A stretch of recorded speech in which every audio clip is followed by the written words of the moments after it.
Well, hello, everyone. Good morning, good afternoon, good middle of the night, it sounds like I will offer up. Welcome to today's webinar, Empowering Financial Health, the Role of Financial Education. I am Marissa Walster, Vice President of Financial Services Solutions here at the Financial Health Network. I'm thrilled that there are so many of you with us for today's discussion.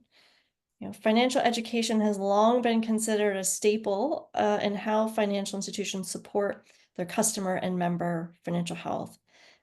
The question we're going to explore today is how. How do we ensure the impact of these programs? While financial education can increase knowledge, knowledge in and of itself is not our end goal. Our goal is financial health, financial resilience, financial wellness, whatever your organization might call it. The goal here is really to have impact on people's lives. So joining me today are two experts deeply involved in this work. We have Doug Hale, Senior Manager of Product Marketing at EverFi, and Mary Gustafson, Associate Vice President of Product Marketing at ViStar Credit Union. Both Doug and Mary lead initiatives that aim to bring financial education to consumers that are innovative, accessible, data-driven. I'm so thrilled to have you both. Thank you for joining us. Thank you, Marissa. Yeah. Before we dive deep into today's discussion, it's important that we take a moment to reflect on the current state of consumer financial health. Based on our most recent findings from the Financial Health Pulse report, which came out last week, if you haven't read it, please do. Data shows that only 30% of people in the US are considered financially healthy. That means that only 30% of people are not struggling with some aspect of their spending, saving, borrowing, and planning. This is a really stark reminder of the widespread financial vulnerability that so many face.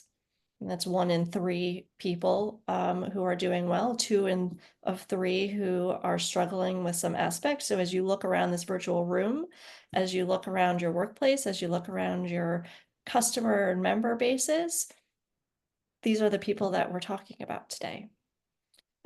What's even more concerning is the persistent disparities in financial health across different groups and communities. Black and Latina households continue to face systemic barriers that prevent them from building wealth and achieving financial security. According to our Pulse data, less than 15% of Black people and Latina people are financially healthy, compared to 37% of white households. And then financial health for women, families earning low incomes, younger generations also lags behind. There's a real critical need for solutions. So with that, Doug, I know that EverFi plays a really unique role in this space and has a really interesting view on customers and their needs. And so I would love for you to share with our group today a little bit about EverFi and what you're seeing in the market. Yeah, absolutely, Marissa. Thank you. And thank you for the introduction too. That you kind of set the stage.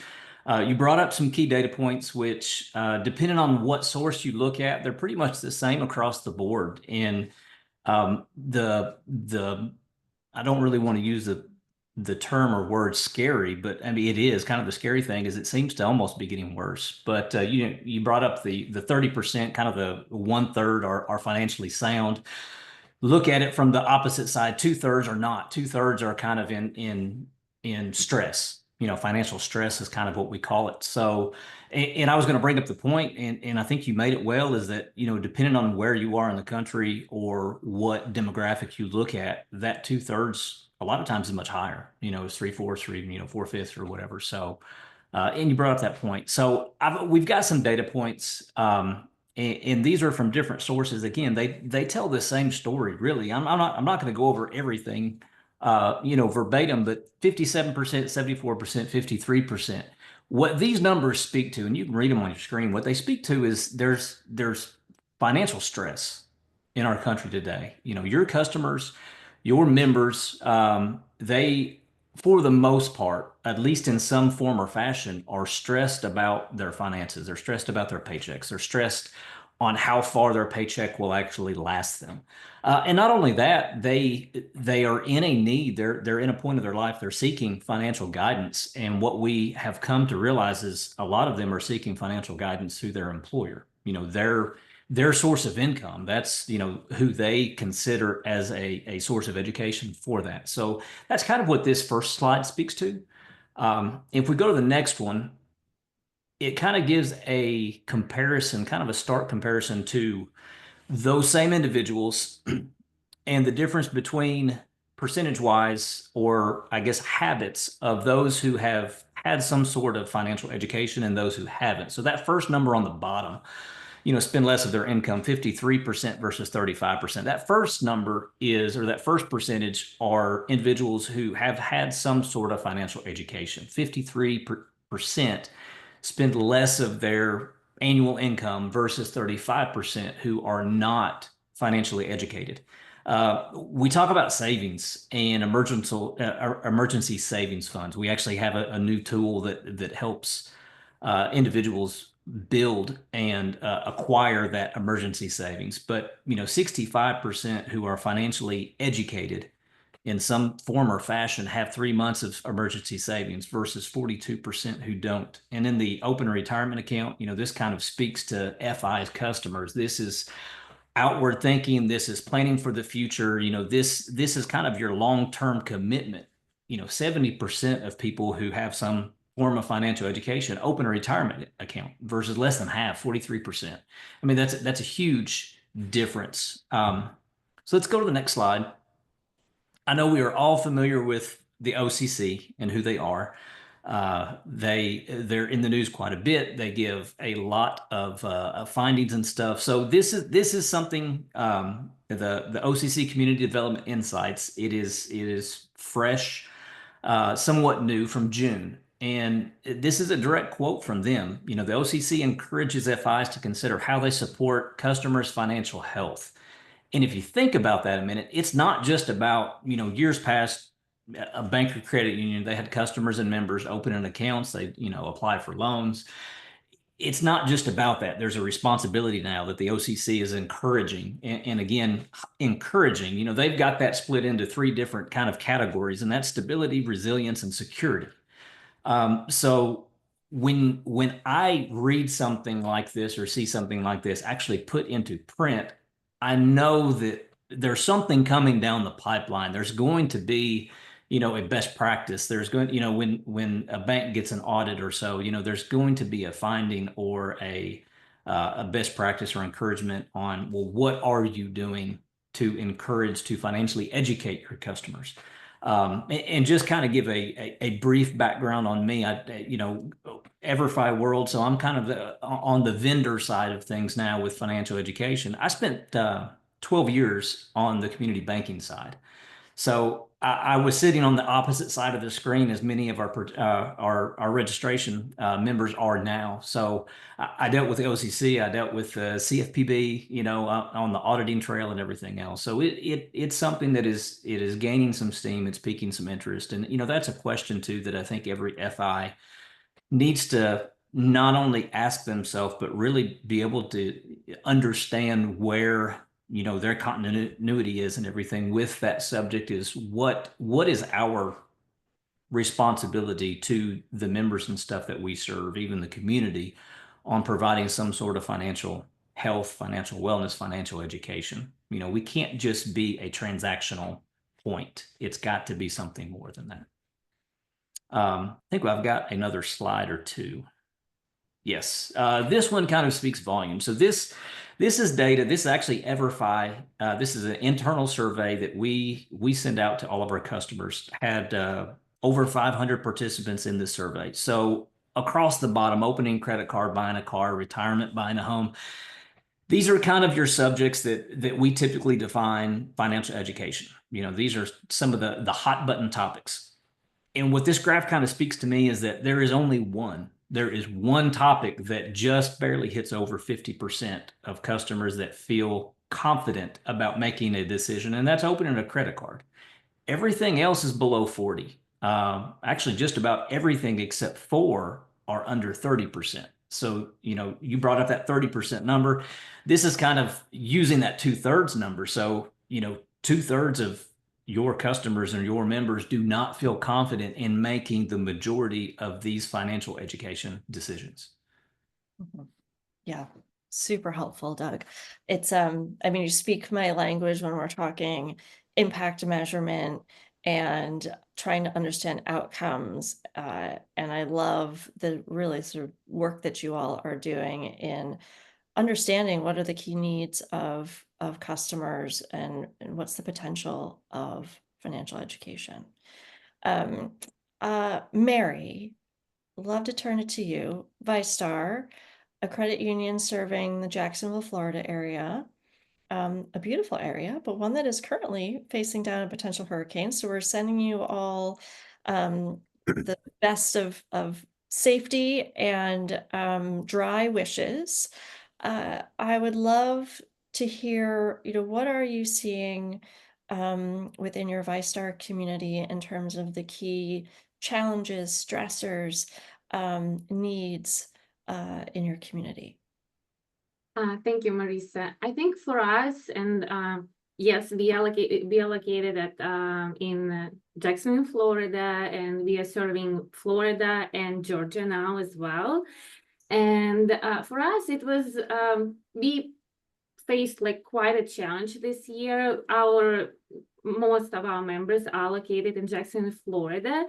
And we recently were named one of the top 10 most financially struggling cities in the United States.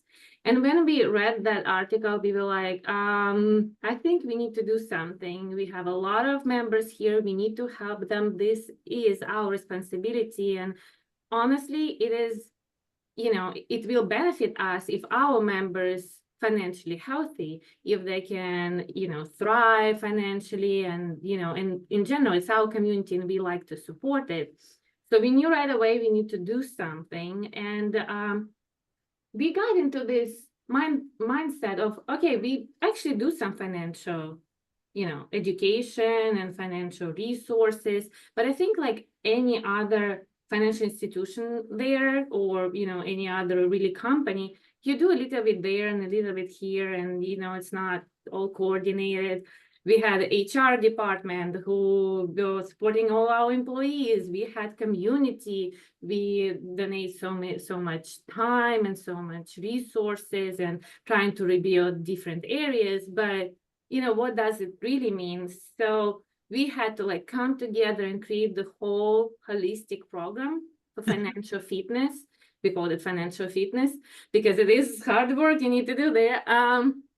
So we come together and we were like, okay, we need to coordinate all these, initiatives and everything we do, especially for those underserved communities, because they are there. We need to help them. So we did a lot of research. We went to our senior team, which was one very fun thing to do, to actually say, hey, we need this. This is why. I can answer questions on that too. That is quite a journey. And then we implemented, and thank you, EverFi, a lot, because they were able to provide us with very interactive resources for different groups. It's very easy to say, hey, this is financial education, this is financial resources, go do something with them. But nobody will who really wants to go and study all the time. So we had to do it interactive and provide those resources that really matter to those communities. And sometimes you don't really know what it is until you talk and you really listen what those communities need. So we had to partner with those community organizations and ensure that our resources were accessible and culturally relevant for those groups. We opened financial center in one of our smaller communities because we knew that they need support, and not just a branch that gives you ATM and transactions, but somebody to sit down with people and say, hey, this is how credit card works. This is how you get your credit report. This is how it all works. So we, actually going to those communities and trying to create this, foundation for financial stability. And we like to start from young age because like we do a lot around like high school. We have high school branches, high school programs where we educate children because it's one of our key initiatives. We go and partner with these local schools, with nonprofits, and we try to integrate this financial literacy at very early age, providing that foundation that can help to break that cycle of financial instability. I think that's like one of something that I'm very proud of, that we can start, you know, from very young age and get you where you need to be. Yeah, you have, I mean, you mentioned just so many different aspects of the programs that you have in place. Financial education means a lot of different things to different organizations and different people, right? Everything from 100%. articles on the internet through these much more holistic, even all the way to like one-on-one coaching with professionals. And financial education itself has received some criticism that in and of itself, it is not moving the needle. And so I would love to hear both of your perspective on, on this spectrum of what financial education could be. Like, what needs to be in place to make it work? Like, what's really critical to be part of a financial education program? Yeah, wonderful question. I'll go ahead and jump first. And I'll touch on a question that was in the topics too. Is kind of what is financial education. I want to make something really clear, and Mary talked about it. And I know Mary, and I know ViStar and kind of what they do. They do outstanding work, really, really, really good work. Something that has kind of set them apart, and I think that we can all learn from, and it kind of leads into this question you asked, is they have defined the goals that they want. They've defined the KPIs. They've defined what structure their financial education workshop or program is going to look like. So, so many times we see an organization, they'll just put financial education webinars or content on their website. Well, just doing that does not serve the purpose. Mary said, and most of us have been at least in some sort of school, if not college or whatnot, studying and stuff. It's kind of, we tend to refer to that at EverFi as what we call just in time. So just in time education. And that is the financial education when it means the most to you. It's when you get in a journey or a customer process, applying for an auto loan. Well, before you're applying for an auto loan, you're probably not going to take any sort of auto financial education. But while you're sitting at a loan officer's office and sitting at a desk across from, if they could give you a 3 to 5 minute, program, webinar, online sort of course, then that's going to really hit home. In the way we kind of define and or judge or grade that is what we consider like a pre-test and a post-test, pre-assessment, post-assessment. And then if you're familiar with EverFi at all, at least especially with the K-12 programs that we do in schools, it's all about kind of that knowledge gain. It's what we call an impact report. So that's where you really judge, is what we're doing having an impact? Is it showing an increased gain in knowledge?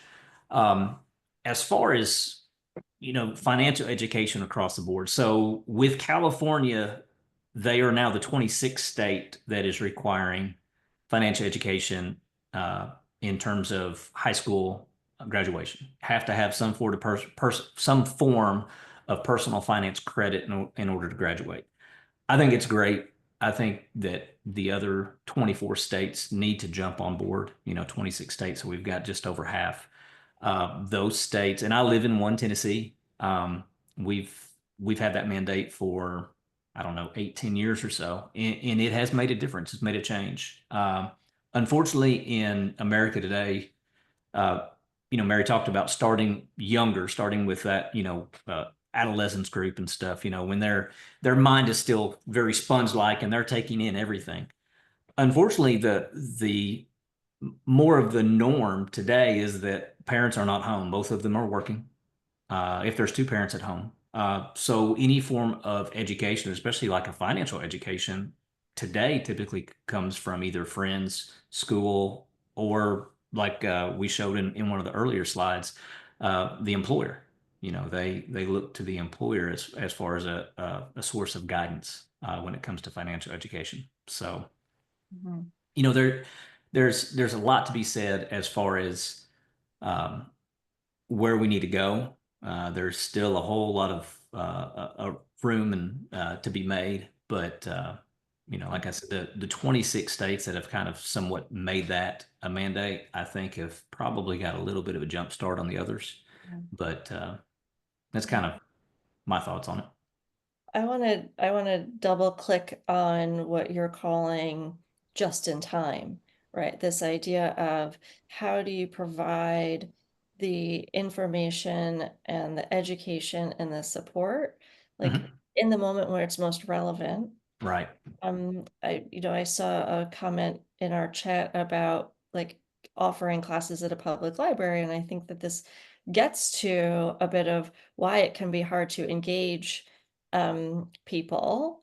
Uh, Mary, how do you think about AdviStar sort of packaging the educational content and the rest of the products and services and experiences that you have available? I think there are two parts to it. So we have all these resources, right? And amazing resources that we can customize for different segments and different target audiences. Sorry, marketing talk. But for us, it's not just providing those resources, but also to Heather's question over there, it's making it accessible and also fun. Like, yes, I have all these resources, but why would anyone sitting after a long day of work come home and want to go and read about how to get a credit card, how to improve their credit score, how to set up emergency savings? Maybe they need to, but they don't really want to. So whenever we were reintroducing all this financial fitness program for us, we sit down and thought about it. How can we make it fun? So what we did, we actually did the approach before we even introduced all of those resources. We set up foundation of, let's check how our community is doing. We have all these resources and all this information from you guys and other research, but truly how our members are doing. So we utilize actually your Financial Health Network quiz, the questionnaire with 8 questions, and we asked community, hey, do you want to take this 8-question quiz and you can enter to win $4,500? And we were like, let's make it fun. Somebody can win, we will make it fun. You can get this, maybe go to some game as well. Let's make it like a contest.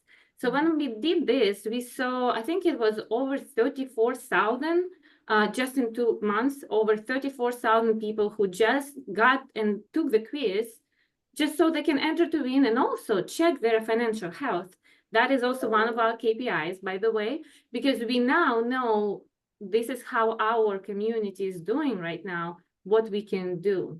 And then based on these questions, we knew what we should serve. What is the most relevant problem there? Maybe it's emergency savings. It's actually this emergency savings or building credit or something like that. So we made it fun. We created videos. We went to community. We did different contests just so people know that we have these resources. And if you take them, you might win something. And I think that was like first part of it. And then when we were introducing already resources, we also made sure that it's just does not end there, that we do not provide you resources and say, okay, good luck. No, we said, hey, we see that you are struggling with this. We see that you took some of the, steps to actually get better, but let's check on you. Let's do that one-on-one counseling. We will go to your community with this financial center thing. We will, check on you all the time and do initiatives every quarter. So we now treating financial fitness as a product line. So I'm part of marketing. We have, initiatives of how we sell credit cards, how we sell mortgages, but also how do we ensure that our community, our members financially healthy, because it will help us in the long run as well, and how we make it fun and interactive. And I like a lot EverFi, what you're doing and what we can accomplish, because it allows you to incentivize, to actually, do those fun things with community and talk to them. And before I finish on this thought, I want to say it's also different for different segments. While younger generation wants more interactive things, we notice that we have other communities where we need to be there. We need to be present. We need to talk to them at the event one-on-one. It's not something we can, hey, this is, on your phone, you can take this quiz, you can take this module. Some people do not have phone. Right.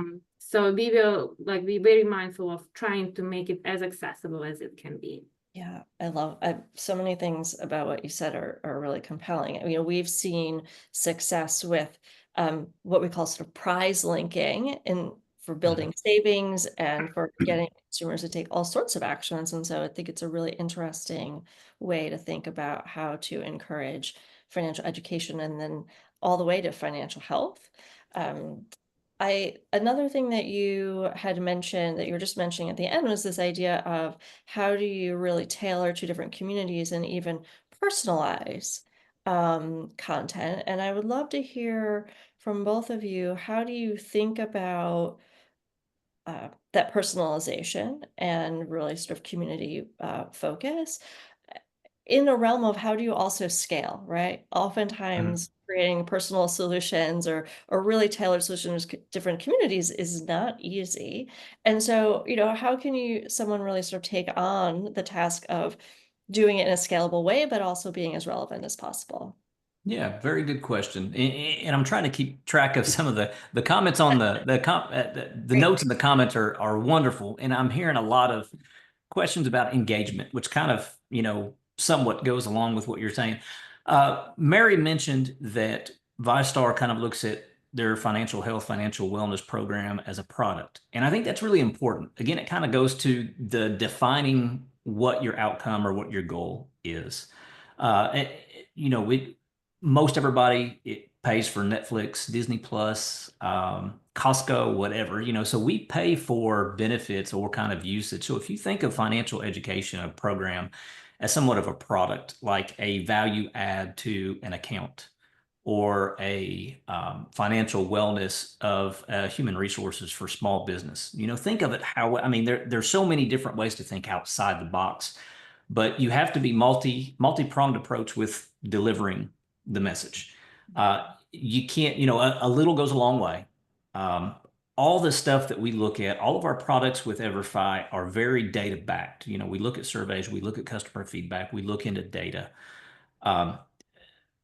Most people, very, very large majority of adults like to take in education in small 3 to 5 minute increments. And that's kind of where we are as a nation today. That's where we are as a culture, as society. We've been geared and groomed to, want instant gratification. You want something, you download the app, or, I order Amazon and it's not even next day to the delivery. If I'm in a metropolitan area, sometimes it's a, 2 to 3 hour delivery, so that's just kind of where we are. And that's where we kind of come into the, again, what we call kind of the just-in-time delivering system. Or, if it's, think of from an FI perspective, if I'm wanting to change checking accounts or change banks, that's always kind of a difficult process. And there has to be a pain point in order for me to end up changing. Well, then the bank or the credit union that I go to is normally first of mind, or what we call top of mind. That's a lot of marketing dollars spent in order just to continuously be top of mind. If you take that same aspect and put it into the financial education, we have all the data. Every FI, every bank, credit union, if you're Jack Henry, if you're Fiserv, or, somebody said they work for a local library, we have all the data as far as the cookies on what you search, what you're looking at, what you're, at the time and place. I'm right now looking at buying a new truck. So my data has been collected. I have already started getting text messages and emails and stuff. How convenient would it be for my financial advisor, the place that I put and invest all of my money, to give me some sort of auto loan type financial education when it's pertinent to me, when it's important and again, kind of top of mind. So that's kind of what we consider that just-in-time education. As far as it getting into, being personalized and also scalable, all of our products, we've got a vast library. The customers that we see that utilize or that we would consider best practices don't just blanket everything. They are very intentional, and Mary brought up different segments, whether it's age segments, whether it's different locations, whether it's a metropolitan area, a rural area. Are you speaking to a first-time home buyer? Are you speaking to somebody who's looking into retirement? So that's where you kind of have to, it's scalable in that you have that whole vast library. You have all the different modules and all the content, all the education. It's personalized on how you deliver it in the time you deliver it. Marissa, I'm not going to send you an email with our whole vast library of 80 something modules. It's information overload. I might send you one or two. We see examples too of best practices, and the bank that I worked at, we were rural Tennessee. So high majority of LMI community, most of the schools were free and reduced lunch. What came with that was that you had a lot of overdraft or NSF fees, very high usage of that. People live paycheck to paycheck. So, we got to the point that when we would see what we called a high usage of NSF or overdraft, we might send them a credit module or an overdraft module as a redemption tool in order to get a return or a refund on that $25, $26, $28 fee. So then it was just in time for them. It was pertinent to them. It was important. It was a qualifier for them that they took that in order to get a refund. So it helped them, but then it also helped us, and also helped, when we would go through audits and stuff, we're not only providing a resource as far as the educational piece, but then we are doing that return on investment and stuff for the customer itself. So. Yeah, anything you would add, Mary? Yeah, I think on personalization, the key really is like 3 components for us. It's like choosing the right segment, location, and then timing. So I like how you talked about timing, and I think there is some conversation in the chat as well about like Christmas, and that maybe somebody doesn't want to hear something before holidays. They want to go and buy all those things that on Black Friday. But we actually even think about this time for us as a financial institution. We do not want to run the big campaign of debt consolidation in the beginning of the year, because everybody will be in debt after Christmas. We want to make sure that we get more financially, right decisions made by our members. So there are things you can do. Christmas is coming. How about giving the right segments information about right spending habits?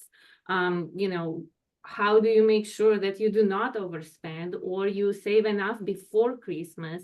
And for us, it's those 3 components that allow us, segment, location, and timing allow us to give the right personalization. But also, I know there are different sizes of different companies and resources. I'm very aware that you cannot personalize everything for every single person. So you can be really mindful on how you determine your segments.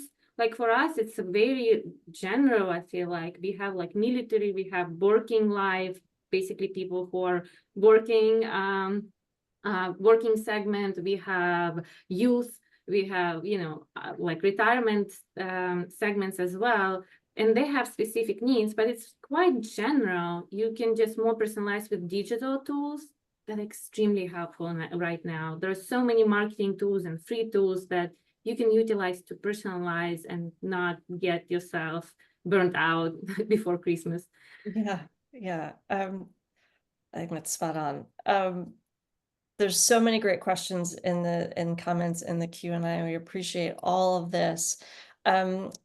And I'm going to do my best to get to as many as possible. I want to start here, those, we start talking about like what's important to include in a program. Are there things that are just insufficient? you know, what does a program look like that shouldn't count? And how to make sure you're not doing that. As far as a program that doesn't count or insufficient, anything that is anything, and I'm speaking from kind of the FI perspective, anything today that's not going to provide an ROI. It's at the end of the day, it's in marketing, anything marketing is difficult. I lived in that realm, so marketing, unfortunately, is often seen as an expense. And it can be an expense, but it should be so much more. It should be a return on investment. And again, it's how you quantify that. To Mary's point, they very wellly defined what goals they had. They set out KPIs, and they judge those. They measure those ongoingly. I think that's extremely important. So anything that's going to kind of go against that. You don't want to give your customers, members today, any sort of extra work. Think of them as hurdles. And I think back to, opening an account, or you get $200 or $300 to open an account, but you have to do 15 things, in order to qualify for it. And I might have got 12 of them, but I never did get finish it out. That is, to me, is almost borderline kind of deceiving the customer. So anything that kind of falls in that realm, leave it out. I mean, you're going to save your time, you're going to save your employees' time, and you're going to have provide a better customer journey by not having those things in. I think, Doug, you're spot on. It is, if you do not have a very clear goal why you're doing something, it will not be successful. I mean, in life, but in terms of financial, I keep saying financial fitness because they programmed me right now to say it. By financial wellness, I think if you do not have a goal and clear understanding what you're trying to do for your client, for your member, for your community, it will end up being a campaign where you show different resources to your customers, and that's where it ended. And you're like, okay, it was great engagement. Yeah. Yeah. And that's it. But you want to measure, did it do what you wanted to do? Was there an impact? Did they start doing something? How many started doing something different? How do you measure it? It is a bit easier being financial institution because you actually can see their like credit habits and savings habits, but also some of the engagement metrics do matter. Do they keep coming back and engage and learning more, and measuring all those things? I think that's very, very important. Yeah. Let's go there. Let's talk KPIs. How do you know that a program is working? What are you looking at? Well, as I said before, we do look at that quiz that we did. It's like our financial score. It is only 8 questions, but it really gives you at least like general idea how they were before and how they will be in 6 months, like in a year. Did they improve? Did anything that you've done, did any impact? And maybe it didn't. Sometimes there will be things happening in the market or in the country that you cannot control, but you need to help them, and then maybe compare how is it with national levels. I think for us, it's also obviously spending habits. Do they, did they start spending more on their credit card? Do they pay it off? Do we have the same percentage of the transactors, or not? And then engagement and coming back, it's loyalty. And for us, it's also cross-sell. I mean, sorry, I am a marketing person. But it's obviously we're doing it because we want to help our clients and members, but like everywhere you look, and I think it's actually your stats, Financial Health Network stats, that, those members and clients who engage with financial wellness, they are 3 times more loyal. They will refer their friends to your financial institution. They will get more products from you. And I mean, in general, we do actually look at our retention numbers and see are those people who stay with us engaged with our financial program? And the answer is yes. Mhm. Three important words she said was engagement, loyalty, and then I actually forgot Cross-sell. cross sales. Yes, cross sales. I knew it. The marketing. Yes, marketing realm. Yes.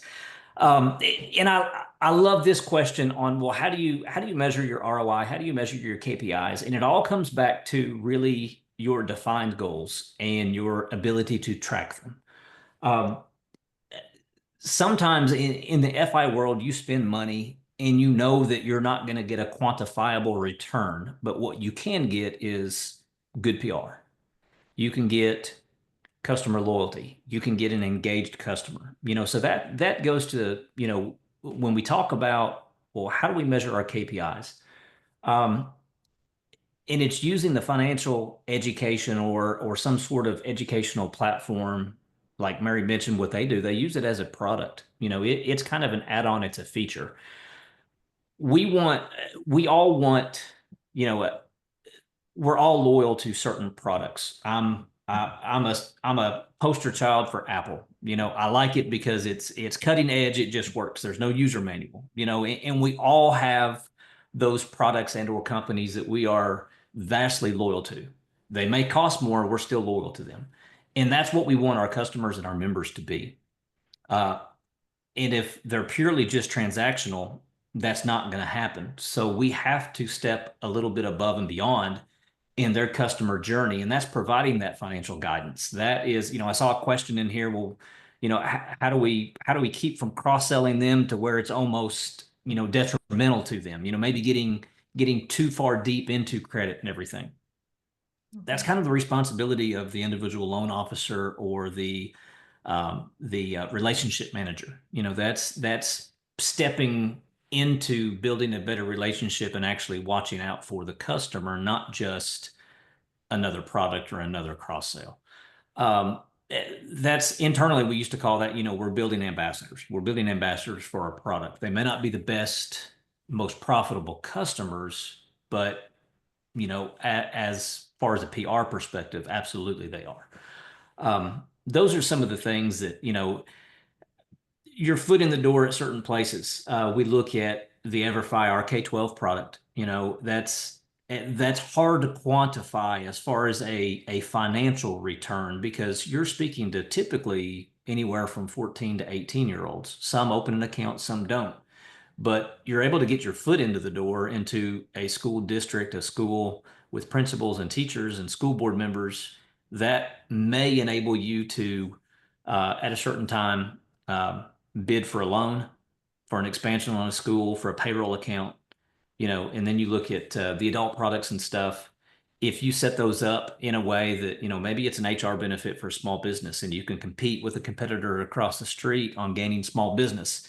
Your two checking account products are probably pretty similar. Your two payroll accounts are probably very similar, but what you could have as a ledge up on, a step up on, is that, you go into a meeting and say, business owner, small business owner, whatever, we can offer you this financial education or this financial wellness, human resources benefit for all of your employees, because we know statistics tell us that they are looking to you for that financial advice.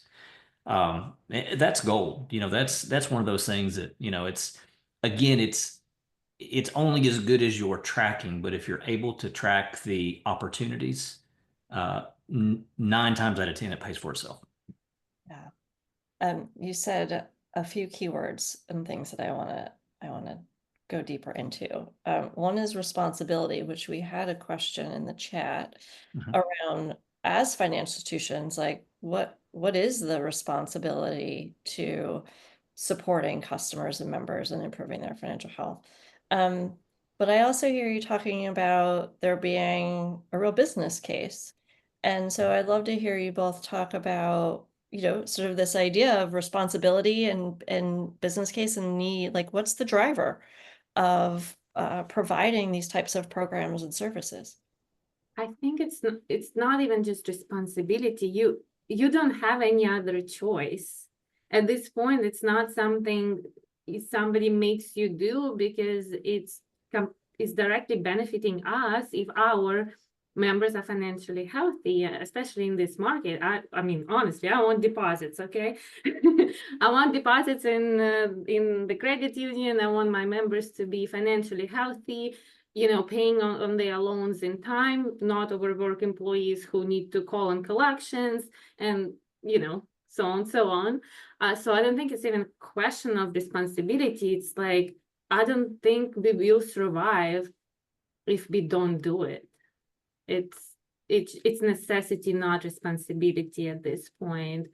Yeah, and I think I like what Doug also talked a little bit about, that it's a way, a step in the door, because there are also so many things, you know, we're all trying to grow and maybe try to connect with some communities that nobody really was able to connect before, or they are, you know, underserved, you know, they do not have any financial institution, and you're trying to get, you know, awareness there about your financial institution, and maybe even in that market.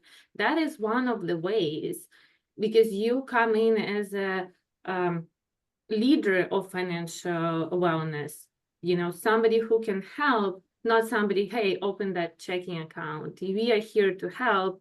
And that is also one of the ways to grow and benefit, obviously, community, but also benefit the FI as well.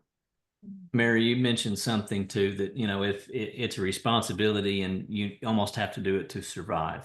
And that's spot on. I mean, that's good business sense, but, you know, 12 years in the banking world, I went through 3 acquisitions, and it's pretty common that, you know, it's in that workplace, you're either looking to buy or you're looking to sell. You know, that's one of those things. And competition today isn't brick and mortar.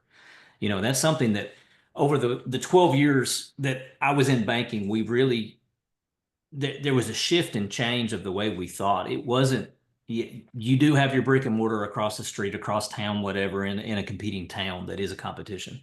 But I look at my kids, they've got more money in a Venmo account than they do their checking account.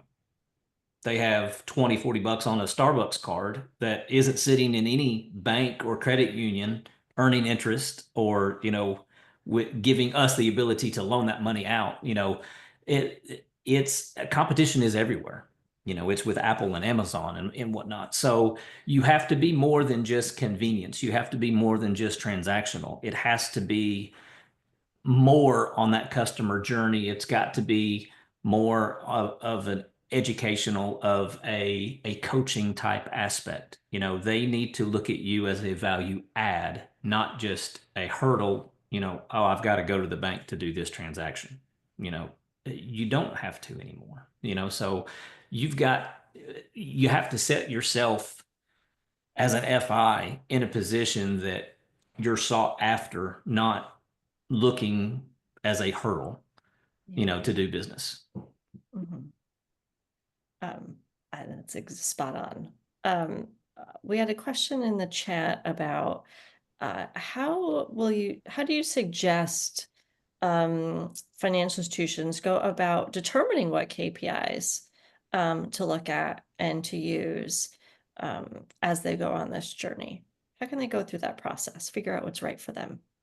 Well, for us, it was, obviously there are goals as a credit union, strategic goals that you set up every year. And I think we actually looked at those and tried to see, we kind of went backwards a little bit because we wanted to fit in financial wellness. But in general, when you're looking at those, you're trying to see what are the goals of the credit union. For us, it was, we need to retain more customers, we need to cross-sell more products. It might be completely something different. Maybe you want more deposits, maybe you need more loans, whatever that is, depending on maybe you just need more customers. It can be anything. And even if you're not FI, maybe you just need more members and maybe you need more awareness. I think we went from that. And so what is the most important thing for our credit union? And that actually helped us build a case. What are we focusing on, and what programs and how we go about it and how we personalize things and so on. Also, depending on where you are. As I said, for us, Jacksonville was one of the financially struggling cities with emergency savings. So it kind of was hey, here's how we help community and here's our goals. And based on those goals, we determine how we'll build our program. So I would look at the overall goals of the credit union first and then determine your KPIs based on that. And usually it's a very fun exercise to do. And I would really recommend to have a financial wellness committee if you have enough people. That's what we've done. Because sometimes, yes, it's great, we have great ideas, but a lot of departments do a lot of things that you have no idea what they're doing. Honestly, you will be surprised. And talking to those people, you can come up with very, very great KPIs and ideas as well. Mhm. You know, Mary, you're spot on, and that's one of those things too that, you know, determining your KPIs or your, you know, your goals, you almost have to start, and that differs for every organization depending on where they are, what their culture is. You almost have to start with the end goal. What is your end game? What's the end product that you want? What do you want out of what you're doing? And then kind of back into that, you know, and have those discovery meetings. And it's important too. And I've heard this, and I firmly believe it. You know, you always need to have the right people in the room. You know, if it's going to affect them, if it's a decision maker, you know, whatever it is, you have to have the right people in the room, but also invite someone else who has no stake in it. You know, and that was to Mary's point, and it's spot on, because that's where you start to get that outside the box thinking. Um, in the FI world, we get strapped into, well, it's, you know, a lot of them are accountants and, you know, long time, you know, numbers and everything else. And I kind of come from the marketing world, and it is a, you know, how do we think kind of outside the box? You know, your organization may not really care about members or customers, but they want more engagement on their social media site. You know, so that could be a KPI. You know, it could be that we want to expand our footprint, but we can't really do that financially with brick and mortar. How do we do that? Maybe it's getting into the school systems. Maybe that's partnering with the libraries or the Chamber of Commerce's, or, you know, the local realtors, you know, and providing some of these webinars, or, you know, using our Engage product and doing workshops, local workshops on first-time home buyers. You know, there's so many different avenues and aspects, and that's what I think is really brilliant about the EverFi products. The whole product suite, K-12 and Achieve and the adult, the Engage, you know, they can be used in so many different ways and avenues. And, you know, it again, it depends on what your end goal is. Mhm. Yeah, I mean, I plus one all of that.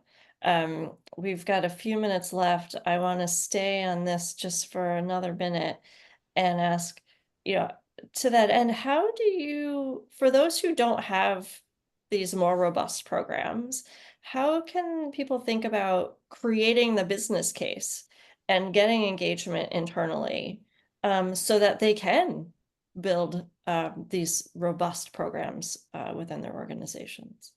Well, Sorry.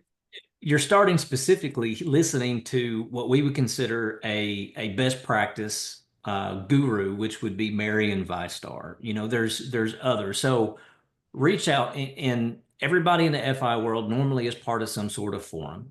If you're looking at a vendor, or reach out to somebody who may or may not be a competitor, depending on your relationship with them, ask them what their best practices are.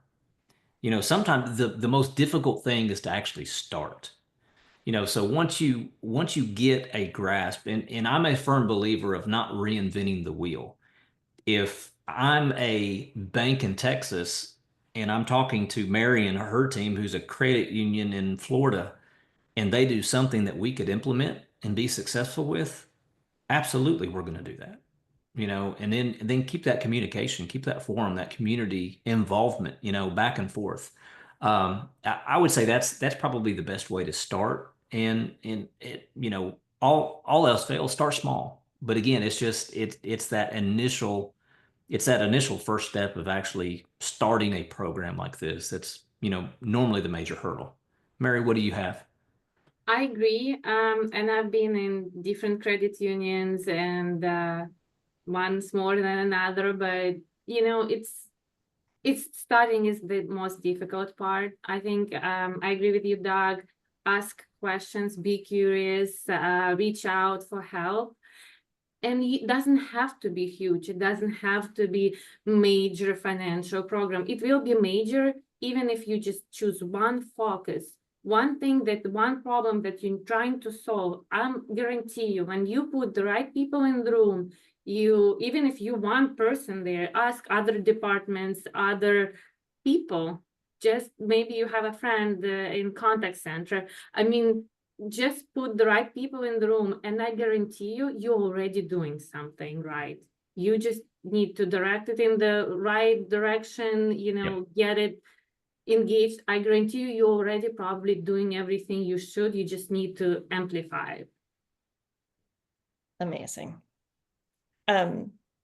With just a couple minutes left, I'm going to give you both a huge thank you for sharing your insights and the important work that you are doing to improve financial health of your members, your communities, your customers. And a huge thank you to our audience for joining us today. I encourage you to keep pushing for really meaningful solutions that are going to drive lasting improvements in financial health. We hope that you all will join us in June in person for Emerge 2025, where we will be in San Diego and focused on sharing what we are calling Voices of Change, hearing from the people that we are all talking today about how we support and improve the lives of. There will be a link in the chat for more information on that. For those of you who are asking, there's also a link in the chat to the financial health score, which is a great starting place if you're thinking about KPIs and how to measure financial health. And I know we weren't able to get to all of the questions and all the topics today that you all had. I, Mary, Doug, welcome your outreach. So please connect with us and let's discuss how we can help you make the most of your financial education and financial health programs. Thank you, everybody. Thank y'all.